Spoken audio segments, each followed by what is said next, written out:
Okay, good morning. I call this Property Tax Division Committee to order. We do have quorum.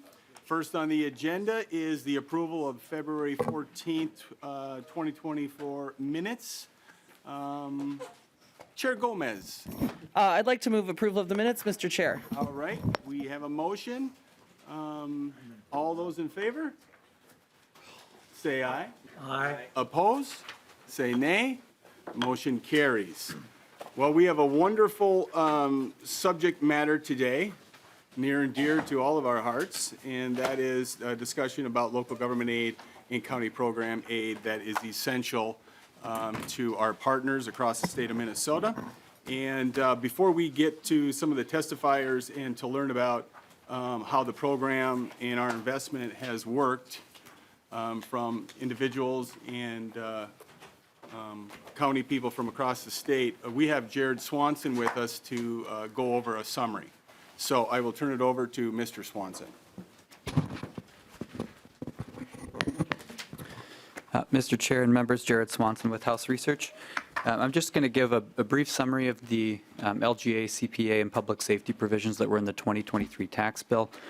Members should have a sort of a one-page, two-sided handout in their packets that has the same title that's on the title slide, and it has much of the same information that's on the slides, if they'd like to follow along. Before we get into the LGA changes that were in the 2023 tax bill, I just wanted to take two slides and refresh members' memories of how the LGA calculation works. So the local government aid calculation is determined based on each city's unmet need. And need within the formula varies by city size, and there are a number of factors that determine each city's need, and we'll talk about those in two slides here. But unmet need is equal to need minus the city's ability to pay. And ability to pay within the formula is each city's tax base multiplied by an average statewide city tax rate. If a city's unmet need in a given year is less than the aid that it received in the previous year, that city's formula aid under the program would just be equal to that unmet need amount.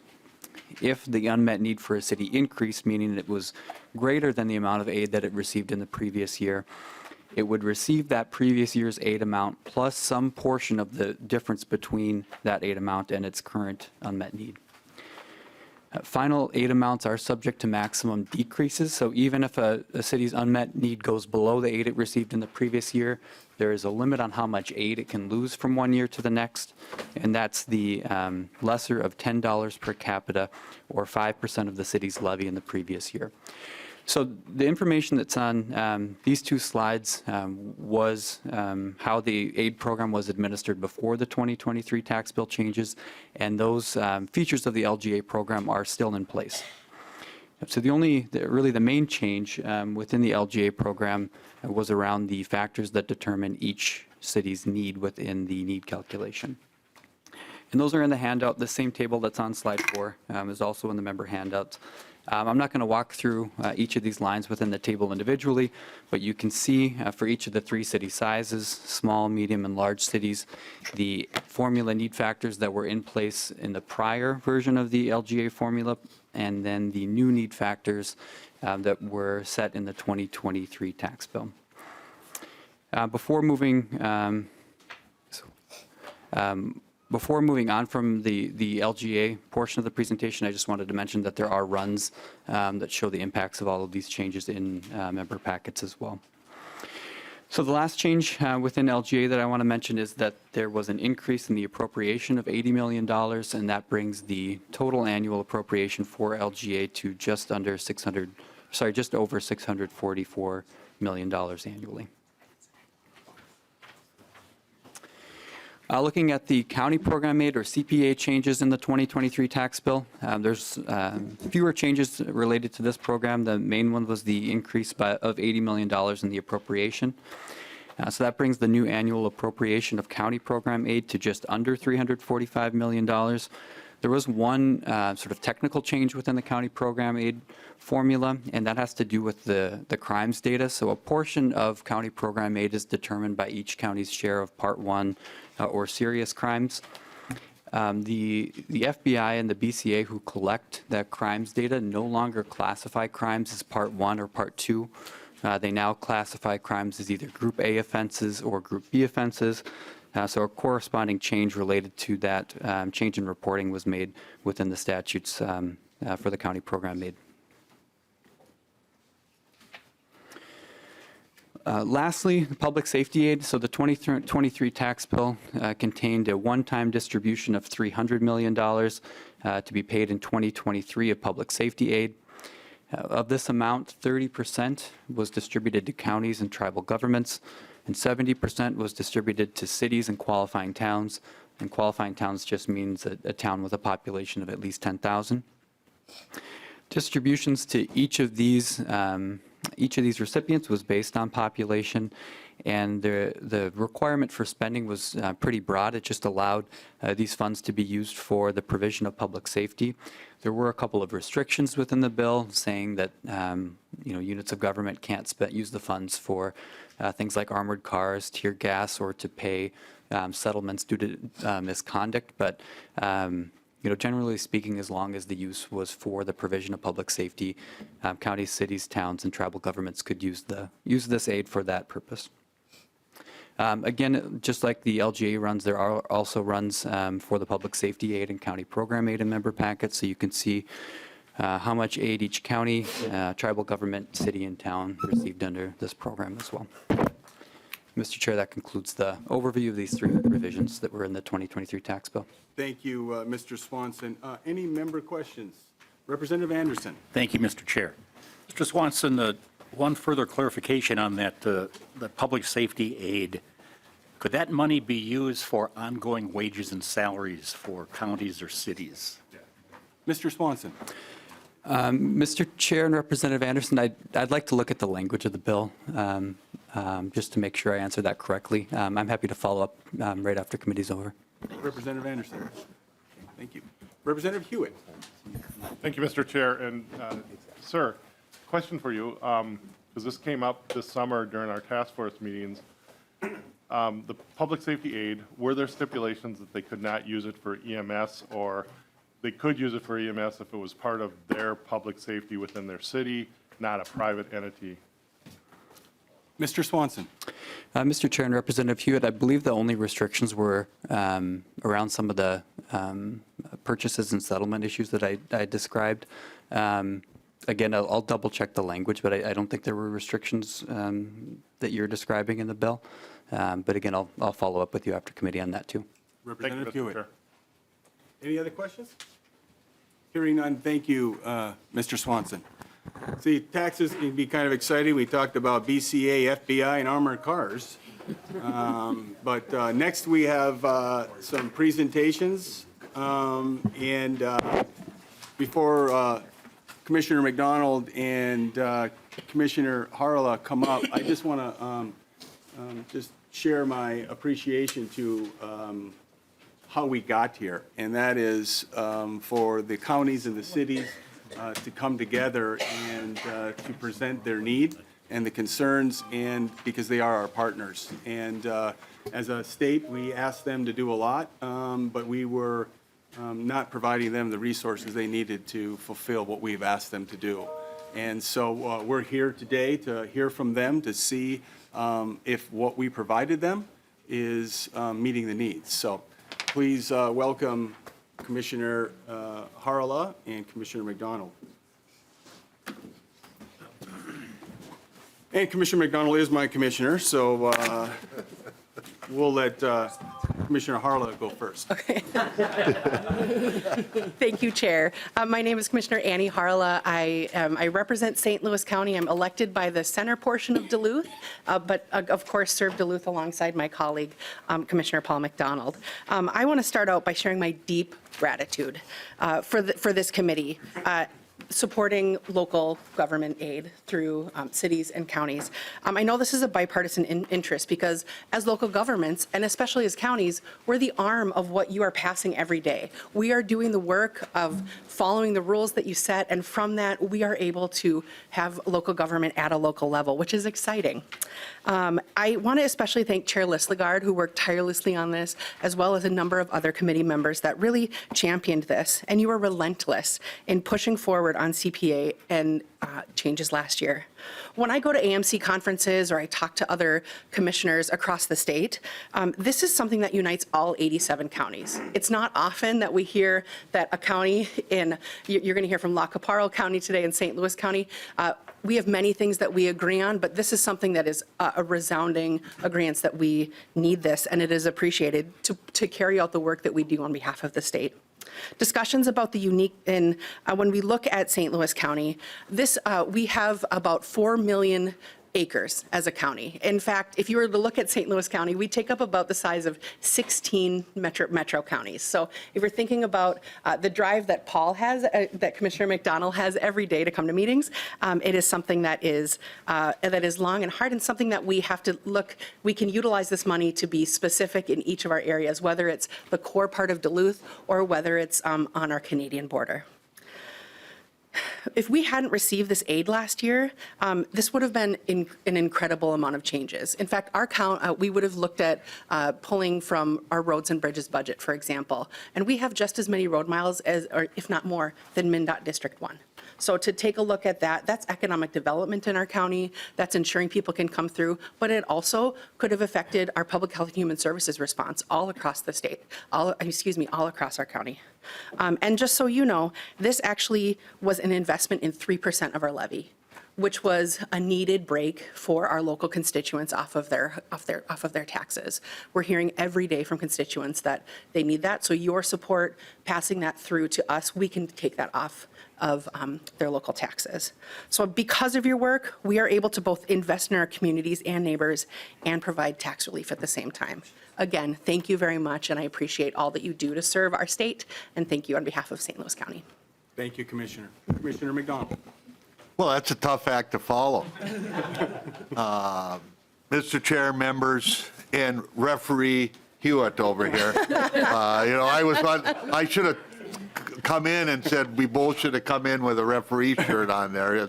I've had some conversation with him on another issue with officials, but again, I really appreciate the opportunity to come in and meet with you today and talk to you about the significance of what was done last year. The fantastic work out of this committee, along with the entire tax committee. We often talk, as Commissioner Harla stated, about partnerships. Representative Lizagard, Chair Lizagard said about the partnerships between the county and the state. And I think, when we talk about partnerships and teamwork, being a former coach at the college level for 30 years, I think some of that meaning has been lost in the last few years, in our society. And I think if we all understand the importance of teamwork, it puts us in a position to be successful for all the citizens of Minnesota. And that's the goal when we get into these public arenas, to do the best we possibly can for everybody. In the past, we've received little bumps here and there over time, and now with this historic bill passed last year, we are in a position now where we're able to be back where we were a couple decades ago. So it was very enlightening, as Commissioner Harla touched on, a very significant impact on our levy. And throughout the years, counties don't have access to a lot of other revenue streams, so we rely on property taxes. And the less of a burden we can have on our citizens of St. Louis County and all other 86 counties in the state of Minnesota, the better off each and every one of our citizens is going to be.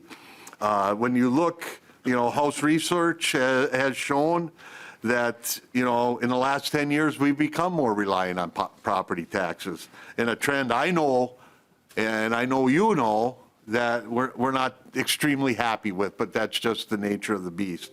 So what Chair Lizagard and others did last year has brought a smile to many, many citizens in St. Louis County. And I want to thank each and every one of you for that. And, we can now, as a county board, work strategically rather than trying to be very creative and trying to plug holes and have to use budget reserves that aren't significant, but put us in a position where, but this historic bill puts us in a spot where we don't have to do that. So appreciate the bill that was passed last year. And we talked about teamwork, and I think this bill last year solidifies that we're a team. And moving forward, like I said, as a coach, the game's on now. Here we go. It's up to you, up to us to fulfill the needs that you want us to do. And I look forward to staying strong and working together. But thank you for the time, and we're always here to help. Thank you both so very much. We're going to hold questions for the members, so if you guys could stay around until the very end, that would be wonderful. Thank you so much. Thank you. Next, we have Terrell Clark, Commissioner from Stearns County. Please state your name for the record and proceed. Thank you, Mr. Chair and members. I'm Terrell Clark. I currently serve as the board chair of the County of Stearns. Good to see so many familiar faces like the two before me. I could probably almost say ditto. I want to thank all of you on behalf of our county and the other counties for what you did. A number of you have worked very long on this and getting to the point where there was parity with cities, especially given the array of services that we're required to provide, has been really important. Our county too we work very hard to keep our property taxes low, being cognizant of what the impacts are on our residents, on our ag producers, on our businesses. And this really made a huge difference. We were able last year, because of what you all did, to keep our levy down to a 2.71% increase. Without it, it would have been 6.2. Our budget is about $190 million, so it's made a huge difference. For those of you who might not know, Stearns County on the east side, where I happen to live, is part of a modestly to larger size metro area for regional center for greater Minnesota. And we get very rural very fast. So kind of a microcosm of the state. And it's important that all of our communities are able to be strong, to have our region succeed. These funds really are making a huge difference, whether it's dealing with, we don't have as many miles of roads as St. Louis, but we have a lot of miles of rural roads, whether it's dealing with the higher costs of that infrastructure, or for our law enforcement, whether it's trying to be more on the preventive side with some of the work that we're doing with law enforcement, our hospital, our mental health center, on our community action teams, or whether it's starting for the first time ever a housing trust fund so that we can really try to move further upstream. These funds make a big difference. I would be remiss if I didn't actually also say some of our biggest cost drivers, which include out-of-home placements, some of our most vulnerable adults, those who need to be committed. Those are costs together that are just really hard to figure out. And our working together, our partnering really is key. So I would like to go ahead, because they represent parts of our area, Representatives O'Driscoll and Anderson, for the work that you've done long-term on this. This really is a bipartisan effort. Lastly, Mr. Chair, if I might, because the public safety aid was brought up, this too is key for our region. My little district, it's a pretty dense district, has our hospital, it has the VA Medical Center, it has St. Cloud State, it has a number of businesses. And as part of a 3-county community, which is a little unusual, the public safety pieces, whether it's in that more dense area or the more rural areas, is meaning that we're able to purchase more vehicles that our sheriff's department's needing. It is helping us work towards what we're needing to do on dispatch. We're going to need to expand, hopefully relieve some of the property tax concerns with that, offering mental health check-ins for our law enforcement, among others. So, trying to figure out these array of tools that we could do and figure out how to make it sustainable is pretty key. So with that, again, I want to thank you and look forward to continuing to work together this session and moving forward. Thank you for everything you do. Thanks. Next up, we have County Commissioner Todd Patzer. Please state your name for the record and proceed. Mr. Chairman, members, my name's Todd Patzer, I'm a Lackawanna County Commissioner. Thank you for the opportunity to visit with you today. I'm from the smallest of the counties you're hearing from today. Lackawanna County is about 7,000 people in southwest Minnesota, right along the South Dakota border. And we are an agricultural community, and most of our tax base is driven by ag. And CPA, I will tell you, is one of the most important things, the most important factors in our levying and budgeting process. I want you to know that county program aid is dollar for dollar property tax relief in Lackawanna County. We set our budget for levy, our budget for services, and we subtract the county program aid, every bit of it, right off the top, and that's our levy. In Lackawanna County, our story is a little bit unique. We've had a bit of a hectic roller coaster. In 2005, our county was getting nearly $1 million in county program aid. Just 7 years later, and that made up about 30% of our levy. And just 7 years later, it was down to around 100,000, which amounted to nearly just about 3% of our levy. So it was a very big change. In 7 years, it had dropped 80%. This year, thanks to you all and your work, county program aid offset our levy by 10%. And that's no joke. That's real property tax relief for Minnesotans. In the last several sessions, the legislature has tried to act to help right this wrong. Quite often it was marginal improvements, but last year was different. The work you all did last year was a historic bump. And it still isn't where we were as far as percentage from our best CPA years, but you made a very big difference, and our levies are much lower because of it. And I guess lastly, I would close as a former AMC president. County program aid is one of the only issues that will unite all 87 counties across Minnesota, large, small, metro, rural, in lockstep. I don't think county program aid is a term that gets used around dinner tables in Minnesota very often, but to county commissioners, it's a big deal, and it's a very important piece to help us offset state mandates, serve our residents, and reduce property taxes. So thank you very much for your work, and I would answer any questions if you had any.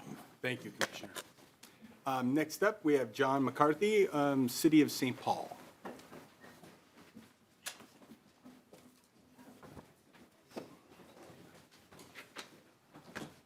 Please Good state your morning. name for the record and proceed.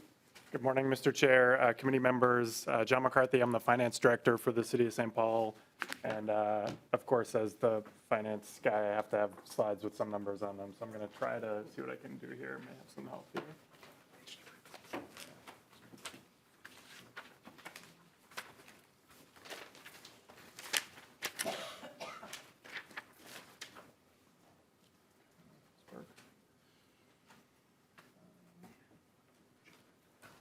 Folks see those slides?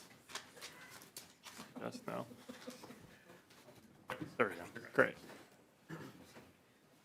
So again, I'm John McCarthy, Finance Director for the City of St. Paul. Here this morning to share a little bit about St. Paul's history with local government aid. St. Paul is the capital city, second largest city in the state, but and the data that I'm going to share today is specific to St. Paul, but I think really relevant to all the other cities in the state, and similar LGA story for lots of cities over these last several years. I'm going to start with, I think, the way all LGA histories tend to, which is going all the way back to 2002. Of course, 2002 is the starting point for a lot of these analyses because it was the beginning of a rocky period for cities.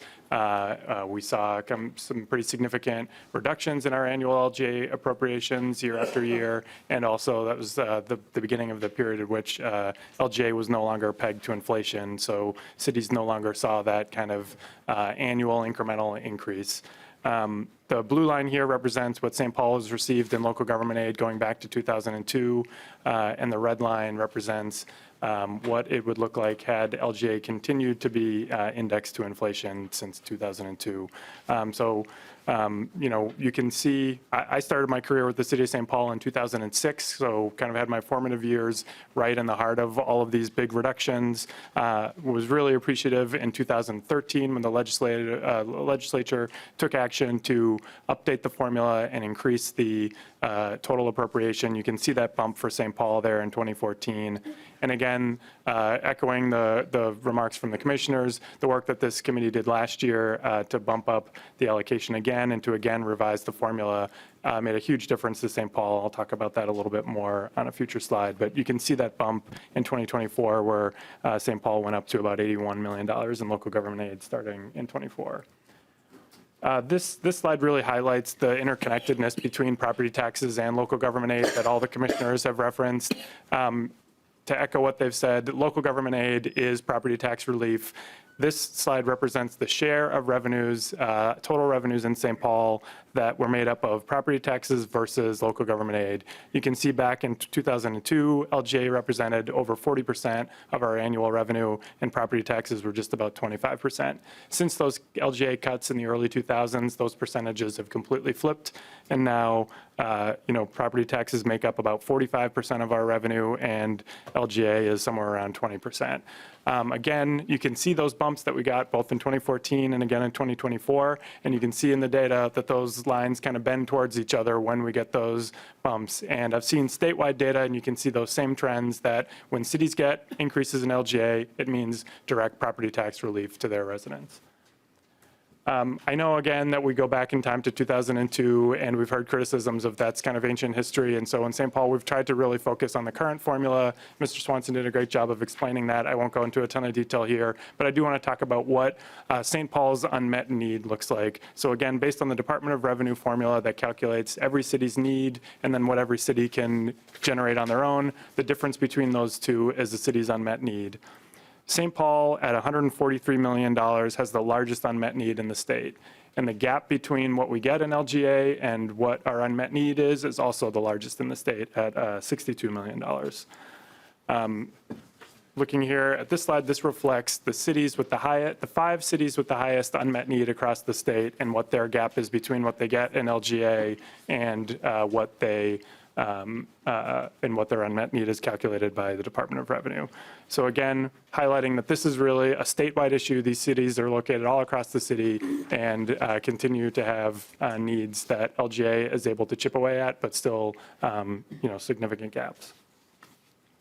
And I want to close by, again, recognizing the work that this committee did last year and what it meant for St. Paul. In St. Paul, it was a really transformative increase. We had an $8.8 million increase in local government aid to St. Paul that got us up to back for the first time above what we had in 2002. So this is the highest level since 2002 for St. Paul.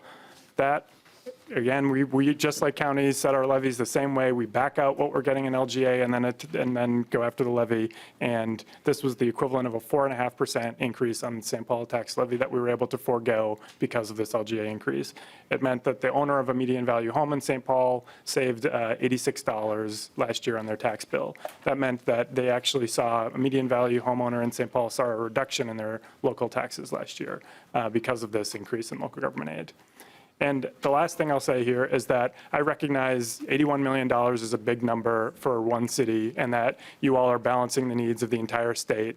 And as the county commissioners have all referenced, this is an important partnership. And so to put that in context as kind of the return on investment, in 2023, purchases that were made within the city of St. Paul contributed over $330 million in state sales tax. And so to be able to continue that partnership, for us to be able to continue to be one of the economic engines of the state, that partnership is crucial and vital. And so I thank you again for the work that this committee did last year to, again, update the formula and increase the allocation for cities.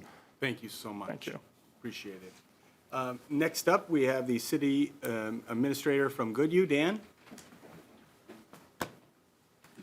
Please state your name for the record and proceed.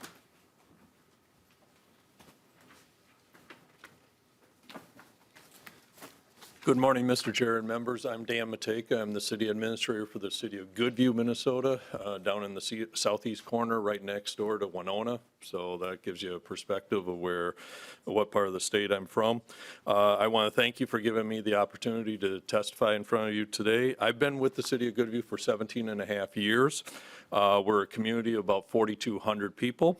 Our 2024 general fund operating budget was about $2.5 million, which includes everything from salaries and fringes to supplies to roads and maintenance to capital equipment. As you know, the reason we're here today is to talk about what this group and the legislature did in 2023 with the increase in LGA. For Goodview, that meant an increase of about $149,000 or a 34% increase.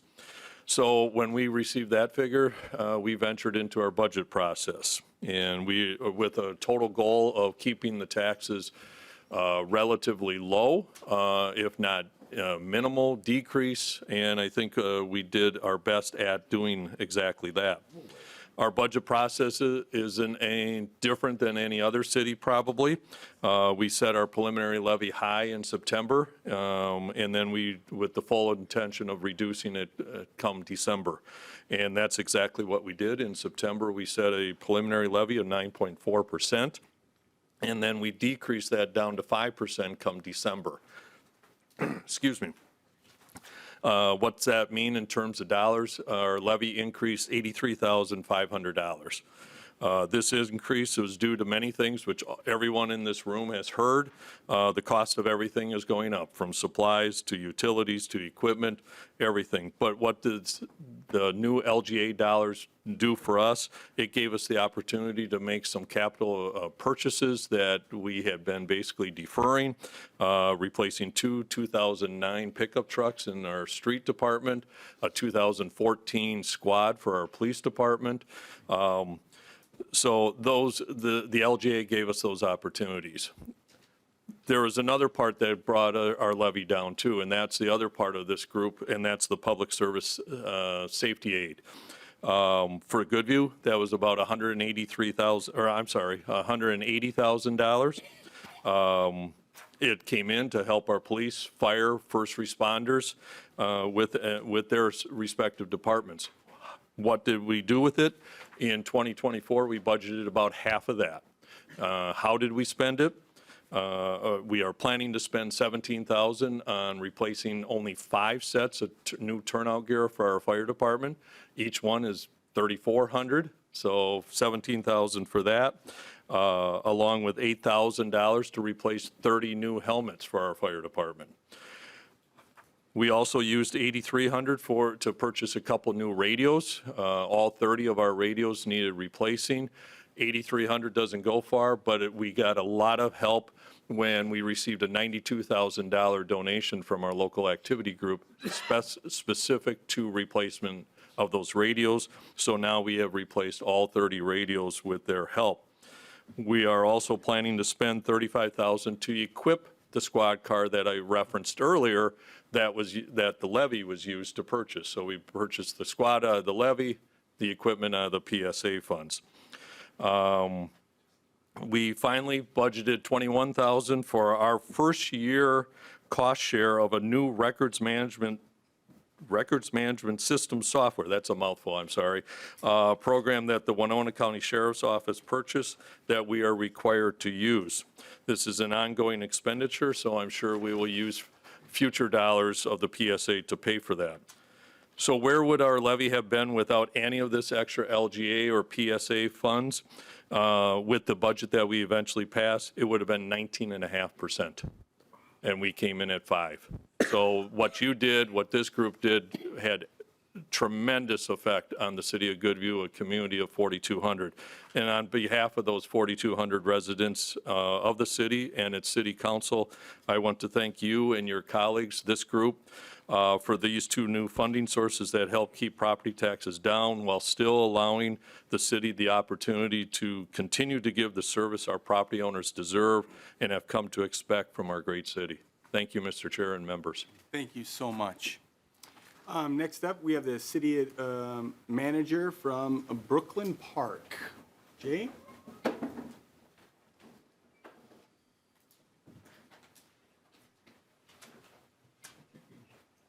Please state your name for the record and proceed.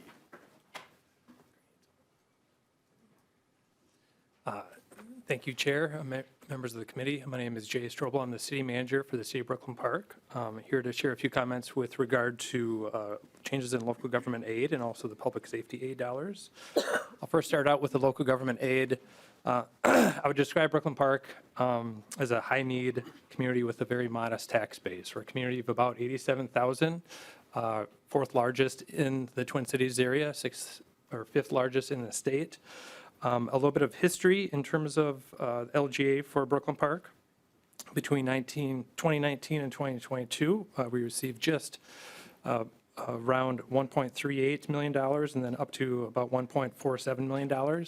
In 2023, that formula put us down to zero for the local government aid.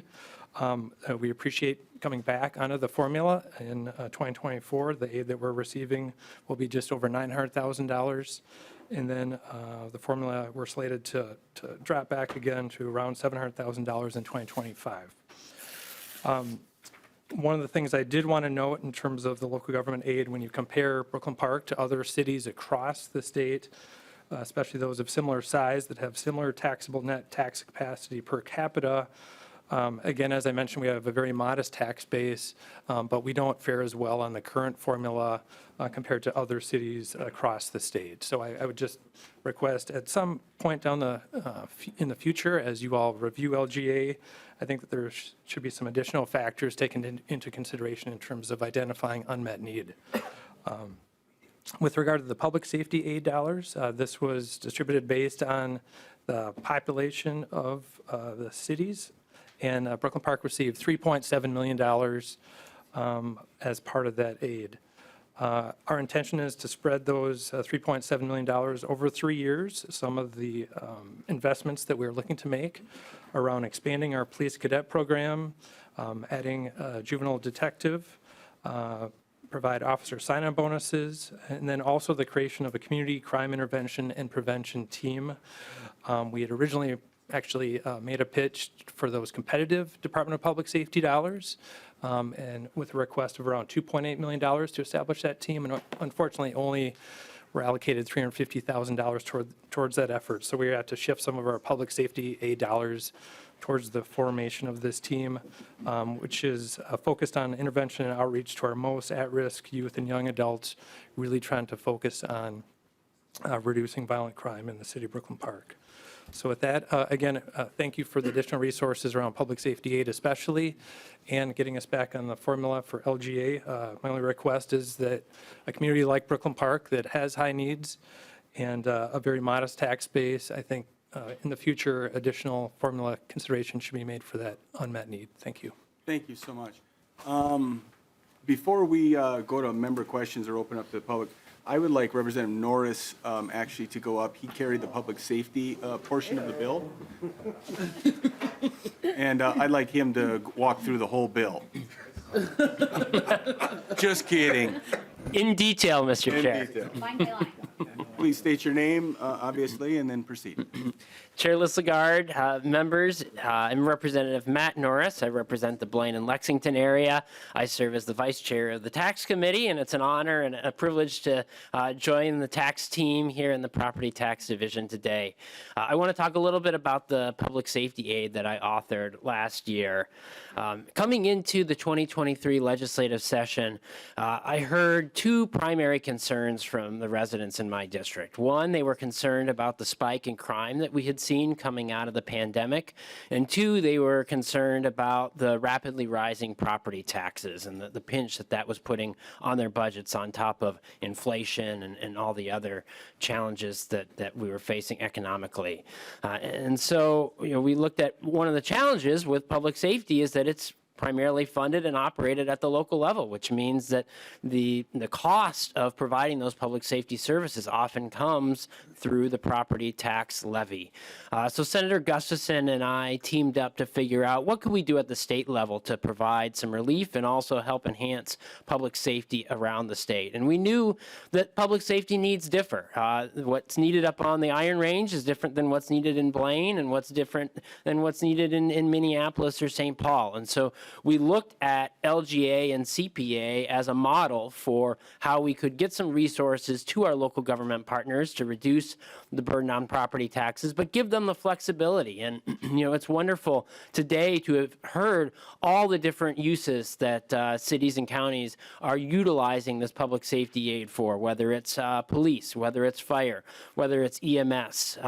They weren't able to be here today because of a scheduling conflict, but in my district, I I have Lexington. It's a small little town of 2,000 people, so not a big property tax base. They team up with a couple of other small cities in the area on a joint police department, the Centennial Lakes Police Department. And they were able to, for the first time with this public safety aid in 20 years, add an officer to their police force. Without this public safety aid, that would have had to be covered entirely through the property tax levy. And in a small little town like that, the salary and the equipment for just one officer can be pretty hefty. So I'm pleased with how we've seen this play out throughout the whole state. I want to thank you, Chair Listlegard, for your leadership in helping Senator Gustafson and I shepherd this through last year. And I think it's really working well for the state of Minnesota. Thank you, Representative Norris. Anyone else in the public who would like to testify and say how great we are?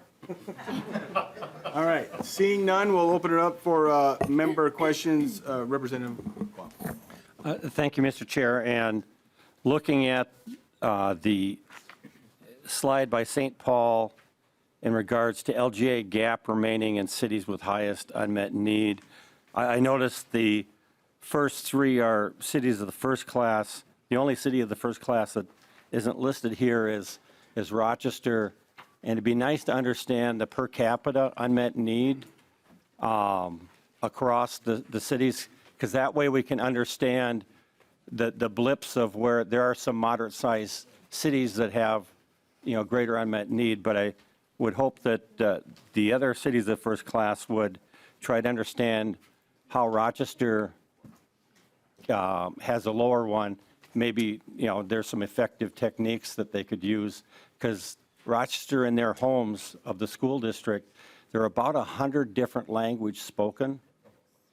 Yes, it's an extremely diverse community with a number of different countries that people have come here from.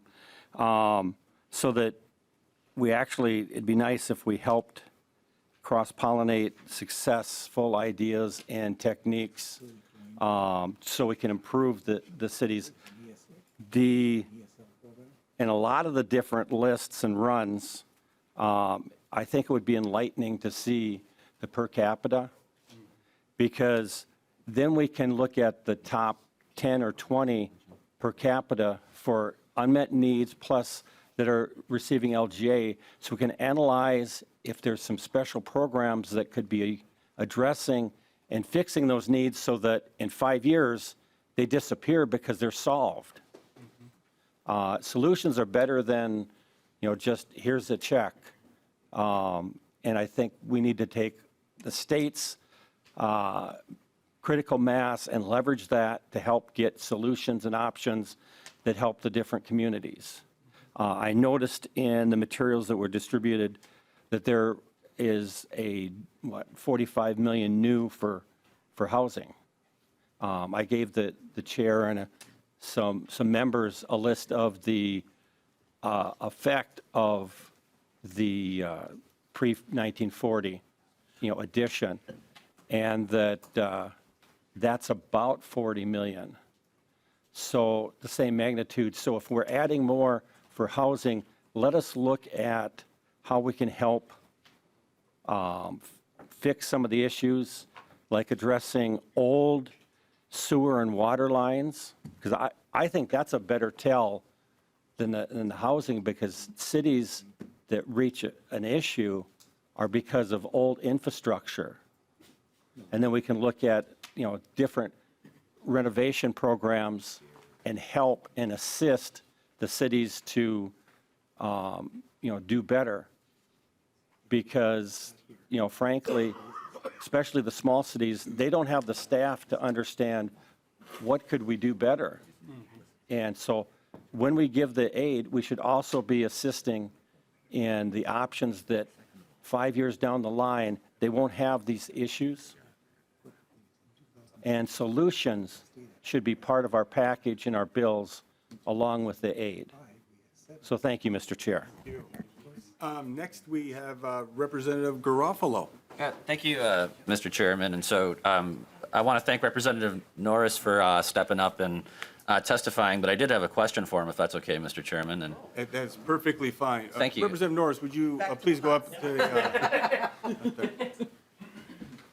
Mr. Chairman, and you can't let your first-term lawmaker testify and not be held accountable. Come on.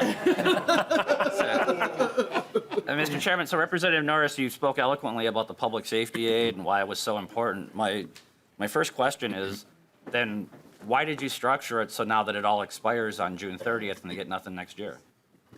Representative Norris. Chair Lissigard, Representative Garofalo, I would have loved to have had it continue. One of the realities of the budget situation last year was that a large proportion of the budget surplus that we had was one-time funding. We had a much more limited amount of ongoing funding. So, I worked hard. We negotiated in good faith, and we were able to get a very large amount, $300 million. I mean, this had never been done before. We got $300 million done in one-time funding, and Senator Gustafson and I are in conversations about how might we be able to continue that in the future and make this look perhaps more like an ongoing source of funding, like local government aid and county program aid. Mr. Chairman? Representative Garofalo, that was a good answer. I mean, Well, yeah. Mr. Chairman, what I heard Representative Norris say is that they had enough money to make the tax increases permanent, had enough money to make the permanent agency increases and the huge pay raises the commissioners are getting. We had enough money to do that. We had plenty of money for whatever the law enforcement costs are going to be for releasing prisoners from prison early. We got plenty of money for that. But we didn't have enough money to make the funding for public safety permanent. That's what I heard. Now, I think public safety is our number one priority here at the legislature. Yeah. I don't understand why that wouldn't be the first dollars out. Also, Representative Norris referenced local government aid. Well, if we look in the tails of this bill, local government aid actually goes down.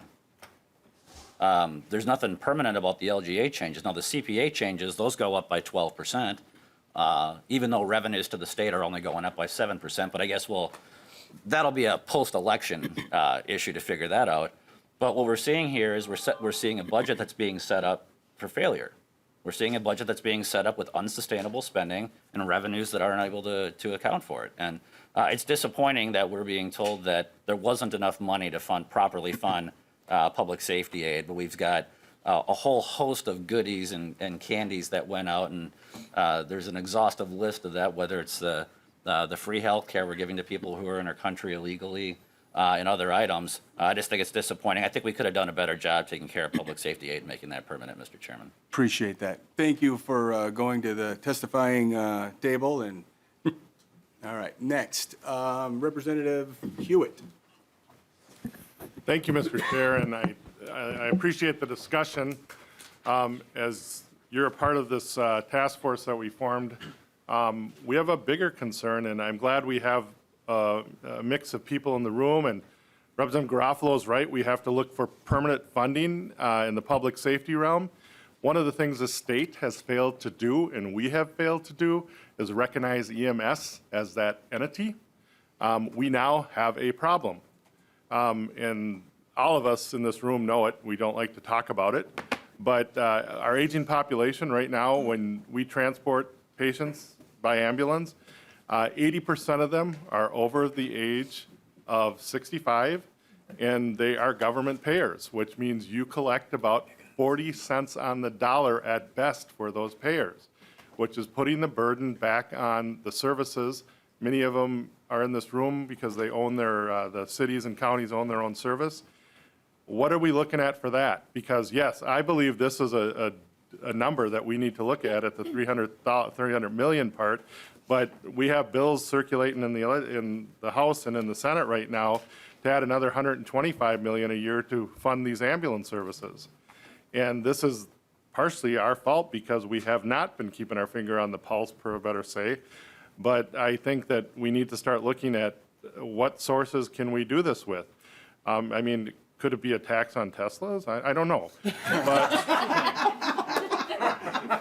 But I'm looking, I'm searching, and I hope Representative Garofalo can help me with this. But I had to do it, sorry. But anyways, no, this is a problem that we're going to have, and we as Minnesotans, now maybe like public safety is in our Constitution, so is education, but we have to look at this because it's part of our value. Part of our value is not to let our people, when they call for help, lay there. And this is really important, and I hope all of you, and I'm not looking for answers today, but I'm looking for, where can we find this revenue that is muchly needed for our public safety entities, our fire departments, and our EMS. These are all important to us, and we all want to make sure we take care of them. Thank you, Mr. Chair. Thank you, Representative Hewitt. Chair Gomez. Thank you, Mr. Chair. So I'm so glad that Representative Garofalo has developed some compassion for our local government partners in the year 2024 about the expenses that they're having to assume. He wasn't actually he's been in office a long time, but he wasn't here in 2022 when his party made the decision to remove the IPD inflator from our LGA and CPA allocations. Now, if those had stayed on in 2024, we wouldn't just be getting back to our 2022 levels of LGA and CPA. In county program aid, 2002. We wouldn't just be getting back to those levels after 20 years. Instead, they'd be almost twice what they were now in CPA. Like, we're talking about hundreds of millions of dollars that we would have gone to our local partners over the last 2 decades if we hadn't made the decision to take the inflator off. What we know is that these like no tax vows are totally disingenuous because we saw what happens. What happens when we don't help our local partners meet the needs of our citizens is that they go to their tax base, they go to their property tax base because that's what the only tool that they basically have at their disposal. And so, in my city, which it's maybe not typical of everything, but like we spend the most money on public works, and then not far behind it is law enforcement. And so if I ask my city, what do you spend your overall allocation of LGA on? It sort of flows in that way. Mostly it's on public works. Second, it's on law enforcement. And so, yes, there's some concern about, this public safety aid that we were able to add last year. But the truth is that if we just had been doing our job, if we hadn't passed our job off to our local partners over the last 2 decades, that we would have been able to help them keep up with the cost of providing public services to our residents during that time. Instead, you heard basically every testifier talk about this. We are just getting back to the level of aid for counties and cities that we had 20 years ago. What's happened to the cost of literally everything? The cost of labor, the cost of materials to build those roads and bridges, the cost of a police car since 2002. So I wanted to say this before Representative Garofalo talked, but it kind of dovetails nicely with his comments. Because if we actually care about public safety, the people who are delivering public safety in our communities are our cities and our counties and our townships sometimes. And so when we don't keep up with our part of the bargain, with funding those basic city services, we're not funding law enforcement. Like, you can't say that you want to fund law enforcement and then support keeping LGA and CPA at pre-2002 levels for 20 years. And so I just really want to thank Representative Lislegard, Chair Lislegard, because originally, I will just say that the House position on LGA and CPA not only provided the bump that we were able to get done up back to those plenty era 2002 levels, but his proposal and the House position that we took into conference re-added that inflator back on, which is the right thing to do because it acknowledges reality. Like, we can put our hands over our eyes and say, oh, no new taxes, we're over here, we're at the state, we're purists on taxes. Well, guess what? Our local governments, they don't get to be purists on no new taxes because they actually have to keep the doors open. They have to make sure that when somebody calls 911, there's someone there to respond. They have to make sure that our schools have the teachers and the ESPs and the counselors that are required to keep the basics of our society going. And so, you know, I want to thank Chair Lissegard again, and I want to say that the House DFL is going to continue to fight to re-add the inflator onto LGA and CPA because it just makes sense.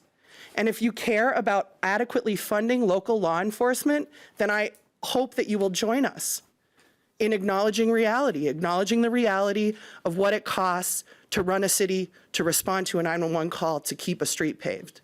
Thank you, Mr. Chair. Thank you, Chair Gomez. Representative Coulter. I was afraid of that.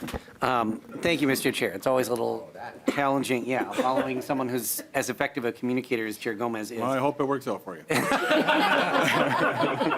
Me too. No, I mean, I think, to be frank, I think Chair Gomez stole a lot of my thunder in what I had to say. And I think what we have seen and heard time and time again in this committee and time again today is that when we fund local government aid, county program aid, that is a good investment. That is direct support to, and I'm glad that a number of folks use this term, to our local partners, because they are our partners in governing. And I know many of us come from the world of local government. I was on my city council for 5 years. And I think what we see is that, by and large, local governments are responsible budgeters. We heard that from counties and cities large and small, that through their budgeting process, through the investments that they made, even in including the public safety aid that Representative Norris championed, you know, these are responsible, needed things that our communities just need.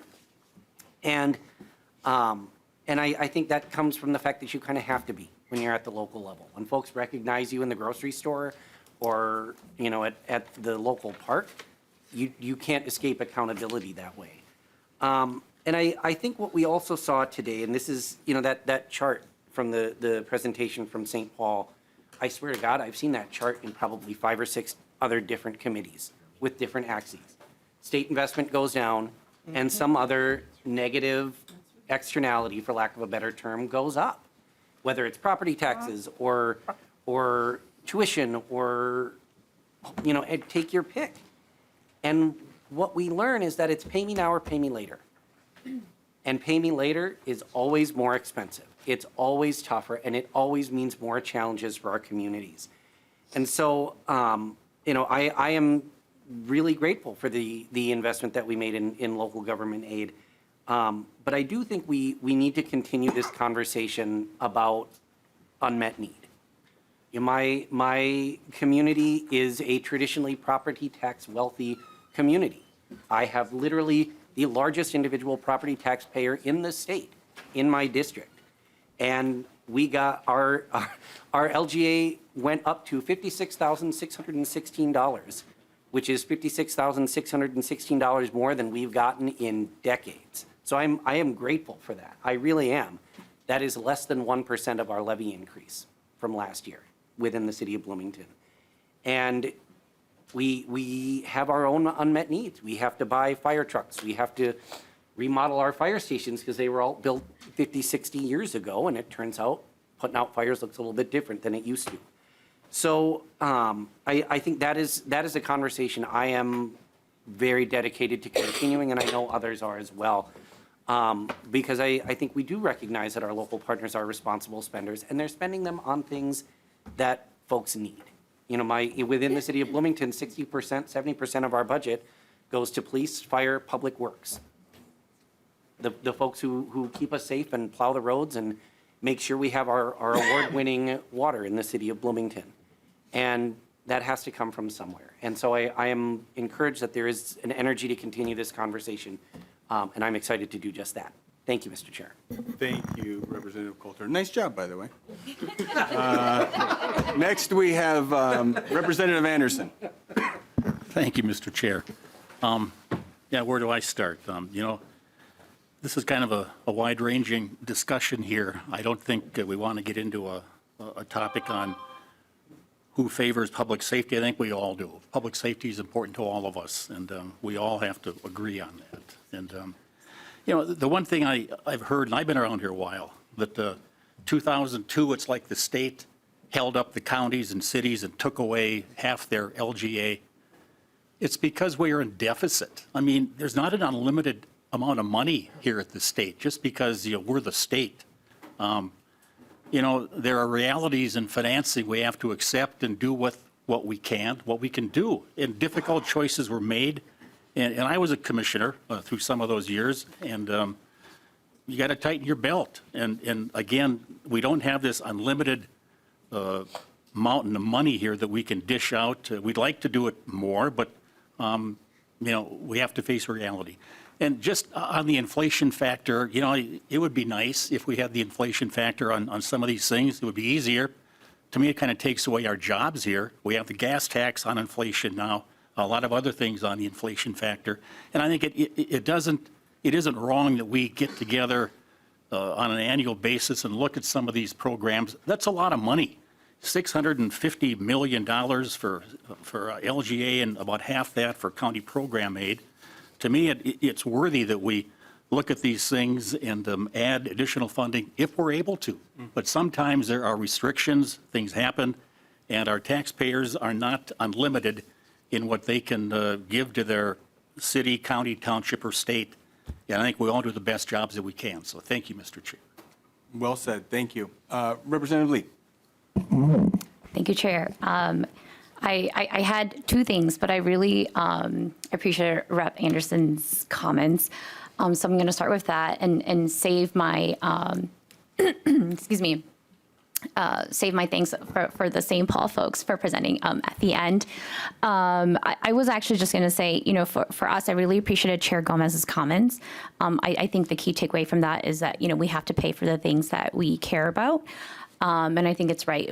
All of us as elected officials, hopefully educated too, really do value what public servants and our public safety folks contribute to the community. And that is precisely why, we need to make sure that we fund that.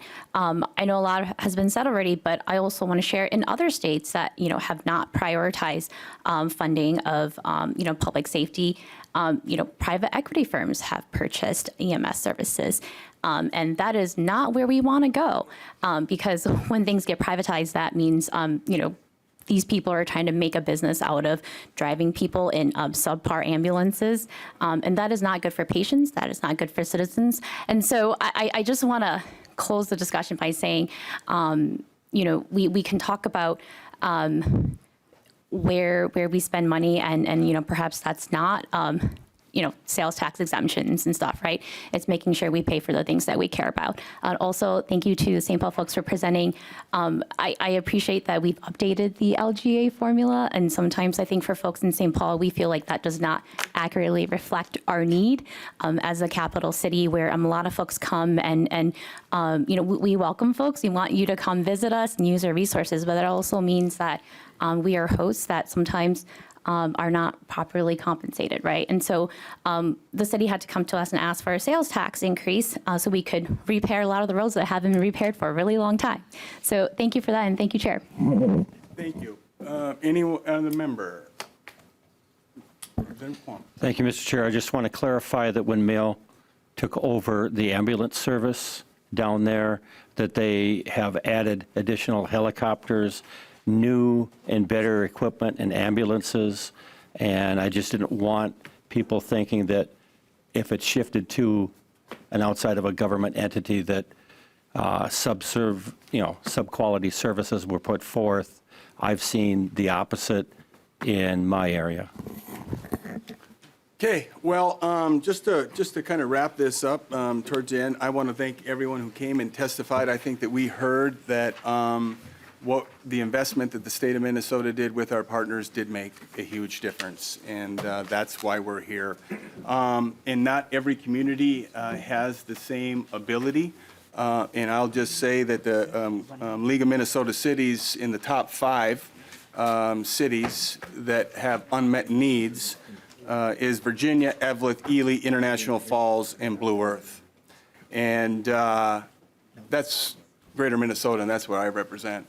And the less you have, the more it means to you, but you actually do need help. And we have communities in this state that they don't get anything. You heard Representative Coulter, where they get $50-some thousand. I got the city of Virginia that gets $7 million. And they need it. And we have other communities that are contributing. And we all, as Commissioner McDonald says, we are a team.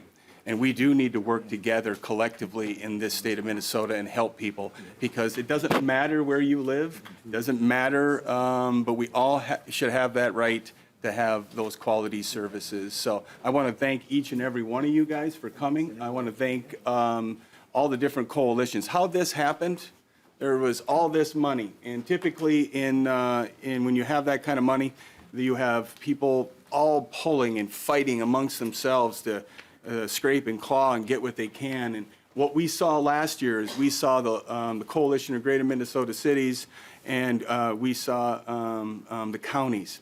They came together. They came united, right? Just like Commissioner McDonald said. They came as a team, and they educated and they advocated in both bodies and with the governor.